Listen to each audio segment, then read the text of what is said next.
12వ అధ్యాయం నుండి 6వ శ్లోకము ఈనాటి చివరి శ్లోకము.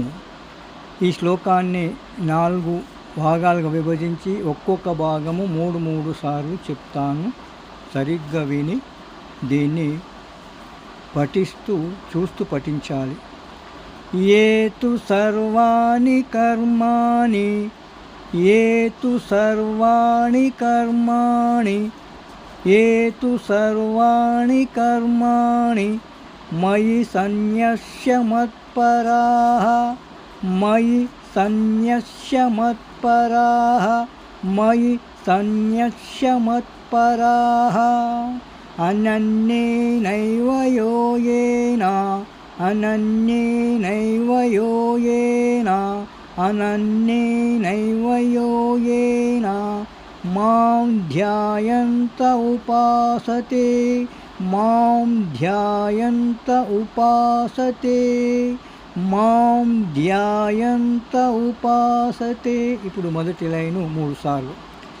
ఏతు సర్వాణి కర్మాణి మయి సన్యస్య మత్పరాః ఏతు సర్వాణి కర్మాణి మయి సన్యస్య మత్పరాః ఏతు సర్వాణి కర్మాణి మయి సన్యస్య మత్పరాః. ఇప్పుడు రెండవ లైను 3 సార్లు.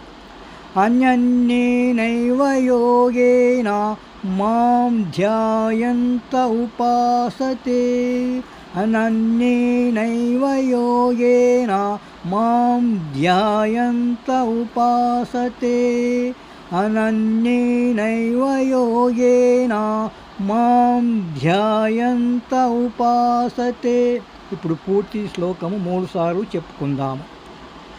ఏతు సర్వాణి కర్మాణి మయి సన్యస్య మత్పరాః అనన్యేనైవ యోగేన మాం ధ్యాయంత ఉపాసతే ఏతు సర్వాణి కర్మాణి మయి సన్యస్య మత్పరాః అనన్యేనైవ యోగేన మాం ధ్యాయంత ఉపాసతే ఏతు సర్వాణి కర్మాణి మయి సన్యస్య మత్పరాః అనన్యేనైవ యోగేన మాం ధ్యాయంత ఉపాసతే.